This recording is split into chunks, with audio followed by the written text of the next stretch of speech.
நல்ல சுட சுட சாஃப்டான சப்பாத்திக்கு இன்றைக்கி நம்ம பீட்ரூட் குருமா தாங்க ரெடி பண்ண போகிறோம். ஒரு குக்கர் எடுத்துக்கலாம். 1 டேபிள் ஸ்பூன் அளவுக்கு எண்ணெய் சேர்த்துட்டு பட்டை வகை ஜாமான்லாம் சேர்த்துக்கோங்க. 3/4 கப் அளவுக்கு பொடியாக கட் பண்ண வெங்காயம் சேர்த்துக்கிறேன். வெங்காயம் சேர்த்து ஒரு 2லேருந்து 3 நிமிஷம் நல்லா வதக்கினதுக்கப்புறம் 1 டேபிள் ஸ்பூன் அளவுக்கு இஞ்சி பூண்டு இடித்து சேர்த்துக்கிறேங்க. இஞ்சி பூண்டு சேர்த்து நல்லா வதக்கினதுக்கப்புறம் 3/4 கப் அளவுக்கு நறுக்கின தக்காளி சேர்த்து வதக்கிக்கலாம்.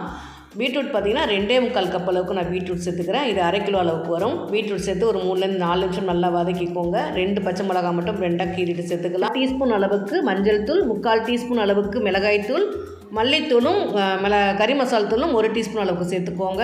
ஒரு 2 நிமிஷம் நல்லா வதக்கிட்டு மெஷரிங் கப்பில் 2 கப் அளவு தண்ணி சேர்த்துக்கிறேன். 1/2 டீஸ்பூன் அளவுக்கு கல்லுப்பு சேர்த்துட்டு ஹை ஃப்ளேமில் 3 விசில் வேக வச்சுக்கலாம். 1/2 கப் அளவுக்கு தேங்காய், 3/4 டீஸ்பூன் அளவுக்கு சோம்பு சேர்த்து நல்லா ஃபைனாக அரைச்சிக்கோங்க. இப்போ குக்கரை ஓப்பன் பண்ணிவிட்டு அரைச்சி வச்ச தேங்காயை சேர்த்து ஒரு 5லேருந்து 7 நிமிஷம் நல்லா கொதிக்க வச்சு இறக்கினீங்கன்னா நல்லா சூப்பரான பீட்ரூட் குருமா ரெடி ஆகிடுச்சுங்க. இது சப்பாத்தி கூட வச்சு சாப்பிட்றதுக்கு ரொம்பவே சூப்பராக இருக்கும்.